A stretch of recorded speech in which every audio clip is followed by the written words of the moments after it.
आपण मैंने समस्ते जानी आम समस्ते जानीचु आसंता काली महामहिम राष्ट्रपति ओडिशा आसुचंती। महामहिम राष्ट्रपति होचंती ओडिया झियो, ओडिया माटीर झियो, ओडियार संस्कृति, ओडिशार परंपरा, ओडिशार माटी पानी पवन सहित से भल भाव जड़ित। तेणु आमे महामहिम राष्ट्रपति को गोटे चिठी लिखिक समय मागिचु आसंता काली। ये चिठी आम लिखिचु बिजु महिला जनता दल तरफ चिठी लिखिचु आसंता काली हो किंबा ता परदिन हो आमको से टिके समय दियंतु 2 मिनिट किंबा 5 मिनिट आलोचना करिबा पई। जेहेतु देशर सर्वोच्च पदरे से अछंती, देशर शासन व्यवस्था तांको हाथ रे, शासन को नियंत्रण करिबा दायित्व तांकर एवं को राज्य रे कोन घटुची से राज्य सरकार को नियंत्रण करिबा दायित्व होची महामहिम राष्ट्रपतिंकर। तेणु ओडिशा रे जो भली भाव रे शासन व्यवस्था घोषित पड़ी, ओडिशा रे 13 मास भितरे 3054 जन महिला और शिशु निर्यातनार शिकार होइचंती, गणदुष्कर्म शिकार होइचंती। महिला माने एठी सुरक्षित नुहंती। प्रतिदिन 15 जन महिला दुष्कर्मर शिकार होचंती, जहा ओडिया जाति पई, ओडिया माटी पई लज्जाकर कथा। आपण माने समस्त जानिचंती गोपालपुर रे जने छात्री को जो भली भाव रे दुष्कर्म करागला, केवल खाली गोपालपुर नुहे प्रतिदिन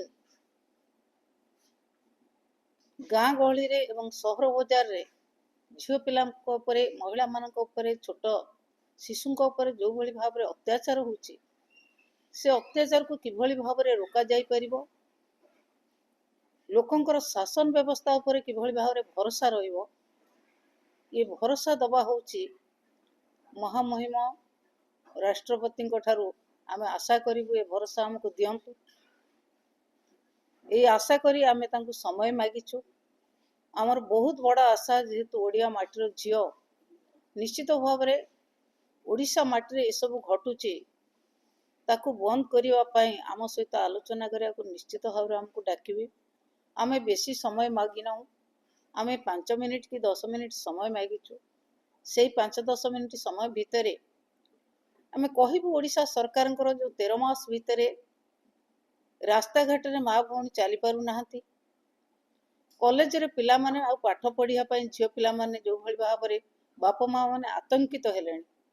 झियो पिला माने को आमे किभली कॉलेज को छाड़िबु, जो भली भाव रे एठी शिक्षा व्यवस्था, शिक्षा अनुष्ठान भितरे पिला माने आ शिक्षा ग्रहण करने अवस्था रहू नांती। कारण शिक्षार परिवेश, अनुष्ठान परिवेश एभली भाव में दूषित हो जाती सरकार रे, जोठी माँ बाप माने अभिभावक माने भयभीत होकर रोचंती। तेणु से भय को दूर करवा एवं छात्र छात्री मान को सुरक्षा देवा पाई आमे महामहिम राष्ट्रपति को निश्चित भाव में निवेदन करिबु।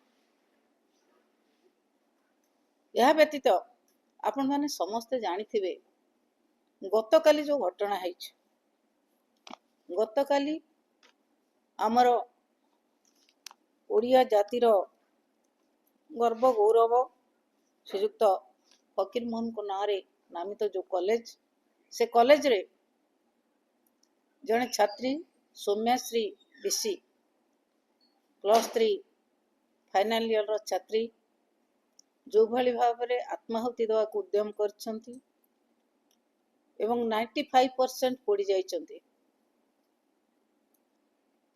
यह पूर्वर 1 तारिख दिन ठारू से समस्त को जनईचंती। से जने उच्च शिक्षिता, उच्च मना, कठोर मना झियो, से जने परिश्रमी झियो,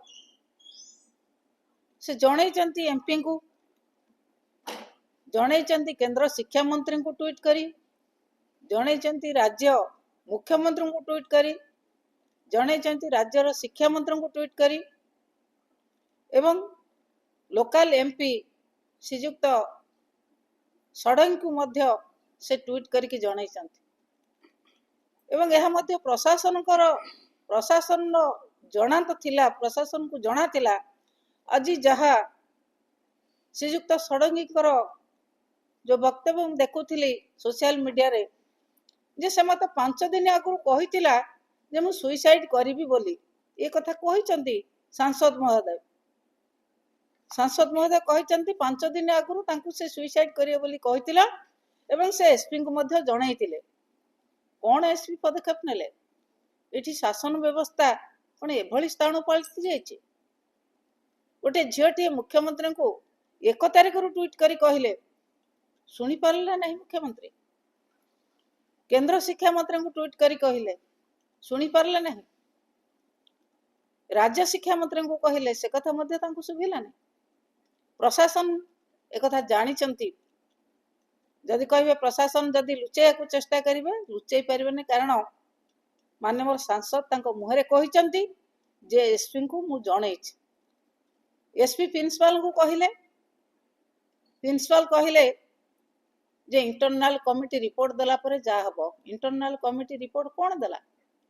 कौन सी रिपोर्ट इंटरनल कमिटी साथ आलोचना करा गला नहीं, बरं से झियो को डाकी झिया दोषी जहा विरुद्ध रे झियोटी कंप्लेन देथिला तारी आगरे से झियोटी को अपमान दबा द्वारा से झियोटी एक चरम निष्पत्ति नेछि, जहा आज आम एम्स जाई तांकर बापा माँ जेतेले थिले तांको बापा ठारू जहा जानिलु ता बापा जहा कहूतिले जे जीए कंप्लेन करछि जहा विरुद्ध रे मो झियो से को डाकी मो झियो को अपमान दिया जाउछि जे तमे भलो नाटक करी जानिछो, तमे नाटक करो ना, ये एप्लिकेशन ये जो कंप्लेन देइछ ए कंप्लेन को तमे उड्र करि नियो।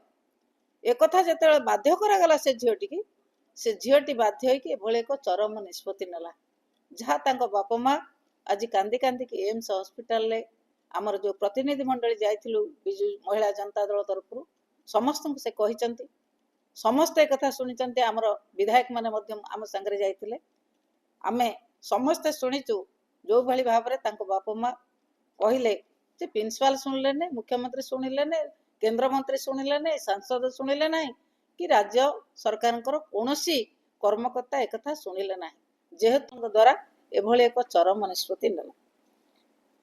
सेइथिपाई माँ बापा आज कांदी कांदी बसिकी कहूथांती जे एठी सरकार नहीं, ये सरकार को किसी शुभु नहीं, कौनसी भल कथा देखा जाऊ नहीं, कौनसी कथा शुणु नाहंती। एभली जदि सरकार चलिबो राज्य रे एठी केही सुरक्षित रहिबे नाही, महिला माने सुरक्षित रहिबे नाही, छात्र छात्री माने सुरक्षित रहिबे नाही। यही भली भार यही व्यवस्था को देखी आमर प्रिय पूर्वतन मुख्यमंत्री विरोधी दल नेता माननीय नवीन पट्टनायक महोदय महामहिम राज्यपाल को ट्वीट रे जणाइछंती। महामहिम राज्यपाल होचंती समस्त यूनिवर्सिटी रो चांसलर,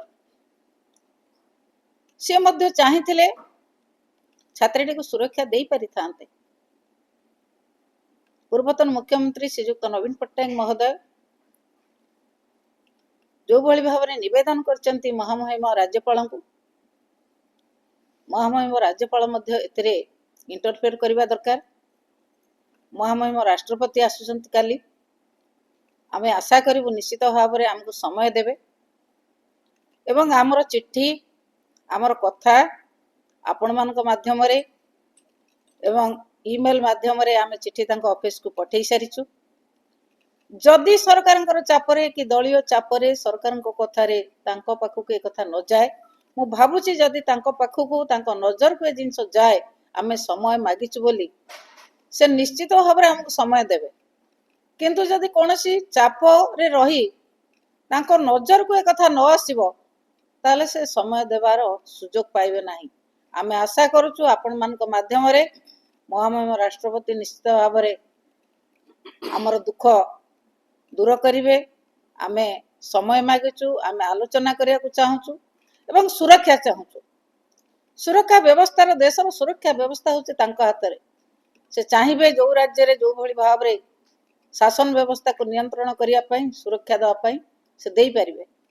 ତେଣୁ ଆମେ ଆପଣମାନଙ୍କ ମାଧ୍ୟମରେ ପୁଣି ଥରେ ନିବେଦନ କରୁଛୁ, ମହାମହିମ ରାଷ୍ଟ୍ରପତି ନିଶ୍ଚିତ ଭାବରେ ଆମକୁ କାଲି ସମୟ ଦେବେ।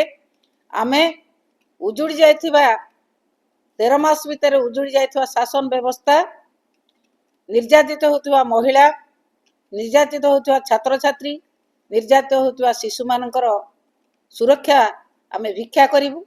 ତେଣୁ ଆମକୁ ସମୟ ଦେବେ ବୋଲି ଆମେ ଆଶା କରି ଆପଣମାନଙ୍କ ମାଧ୍ୟମରେ ମୁଁ ଅନୁରୋଧ କରିବି। ଆମ ପାଖରେ ଅଛନ୍ତି ସ୍ନେହାଙ୍ଗିନୀ ଚୁରିଆ ମହୋଦୟା, ସେ ତାଙ୍କର ବକ୍ତବ୍ୟ ରଖିବେ।